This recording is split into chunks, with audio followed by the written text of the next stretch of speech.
আমরা সবাই জানি গতকাল আমাদের বাঁকুড়িয়াতে একটা পাশবিক নির্যাতনের শিকার হয় ফারিয়া নামের মেয়েটির বয়স হচ্ছে 3.5 বছর। আমাদের চট্টগ্রাম মেডিকেল কলেজ হাসপাতালে মেয়েটিকে নিয়ে আসা হয় সন্ধ্যা 7:40 এবং আমাদের মহিলা ডাক্তাররা মেয়েটাকে এক্সামিনেশন করে আমরা তার কোনো ব্লিডিংয়ের হিস্ট্রি পাইনি।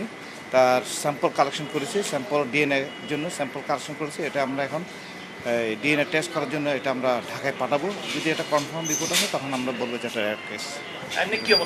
মেয়েটা সুস্থ আছে, মেয়েটা খেলাধুলা করতেছে, সকালবেলা নাস্তা করেছে।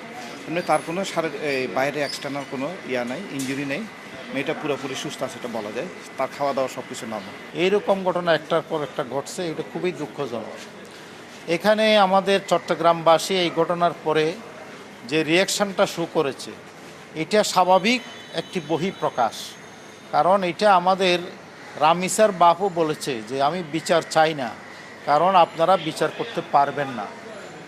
এখন আজকে কথা আসছে যে রামিসা মানে আসিয়া থেকে রামিসা, কোর্ট কাছারি সবই মিশা, এরকম কথা উঠতেছে।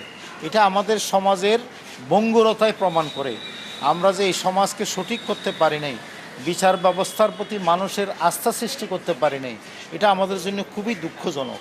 আসার কথা হচ্ছে যে আমি মেয়েটিকে দেখে আসলাম, তার সাথে আমি কথাও বলেছি, সে আমার সাথে কথা বলেছে। সে তার শারীরিক অবস্থা, ডাক্তারের সাথে আমি কথা বলেছি, তার শারীরিক অবস্থা কেমন সেটি খোঁজ খবর নিয়েছি।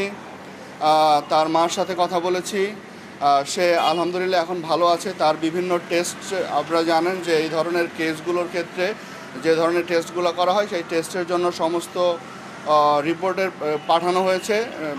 যে ব্লাড থেকে শুরু করে অন্যান্য যে ইয়াগুলো আছে, স্যাম্পলগুলো পাঠানো হয়েছে। আমি সিভিল সার্জন মহোদয়ের সাথে কথা বলেছি, কালকে রিপোর্টগুলো আসবে। ইতিমধ্যেই মামলা হয়েছে, মামলার পরিবার তারা বাদী হয়ে মামলা করেছে।